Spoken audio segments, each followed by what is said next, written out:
Bonjour, je m'appelle Dominique Berthoud, je suis archéologue, j'enseigne à l'Université du temps libre d'Aubagne, celle de Martigues également. J'enseigne donc à la fois l'archéologie et le patrimoine.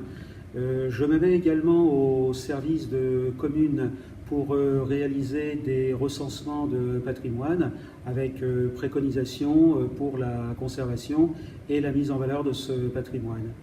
Et puis, je suis également l'auteur de plusieurs livres aux éditions Equinox, le dernier aux éditions Cap sur l'Image qui se trouve à Carnoux. Pour ce qui concerne les livres en rapport avec le pays d'Aubagne, 3 livres particulièrement. En 1994, j'ai écrit un livre qui est une monographie sur la commune de Gémenos, donc, qui raconte un petit peu l'histoire de Gémenos et qui en même temps donc, est illustré de cartes postales anciennes provenant d'un collectionneur local. En 2005, chez le même éditeur, j'ai publié donc un livre sur la commune d'Aubagne à la demande de la municipalité de l'époque dans le cadre du millénaire d'Aubagne. Donc le but était de compléter le travail du docteur Barthélemy, qui datait des années 1880. Ce travail donc était remarquable, mais s'arrêtait d'une part à la Révolution française. Donc chronologiquement, depuis la Révolution française, il y avait encore beaucoup d'autres choses à raconter. Et puis également, donc, étant un auteur du XIXe siècle, le docteur Barthélemy avait traité l'histoire d'Aubagne de manière institutionnelle.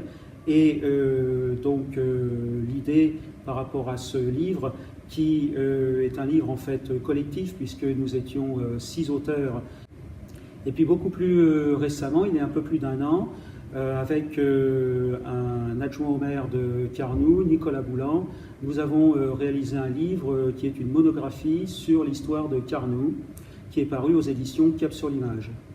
Alors ce livre a pour vocation d'une part de présenter ce qu'a été le vallon de Carnoux depuis le néolithique jusqu'au début du XXe siècle. Ça, c'est ma partie. Quant à Nicolas Boulan, donc adjoint au maire, lui, donc ayant fait un travail de recherche sur l'arrivée des Pieds Noirs et le développement de la ville de Carnoux, a traité donc la période qui commence en 1957 avec la création de la ville et son évolution jusqu'à nos jours. Donc ma manière de travailler pour la rédaction de ces livres, comme pour toute recherche que je suis amené à réaliser, ça tient en 3 points. D'une part, donc, la recherche des sources, la recherche en archives, rechercher donc les documents originaux, rechercher aussi les articles anciens qui ont pu paraître sur une commune ou sur un sujet que je traite. La deuxième chose, c'est donc travailler sur le terrain et donc faire le recensement et l'analyse du patrimoine qui peut encore exister donc sur le terrain. Et puis travailler également avec les personnes qui sont en mesure d'apporter des informations, notamment donc les personnes les plus âgées d'une commune qui ont connu les temps anciens et qui peuvent nous apporter leur témoignage.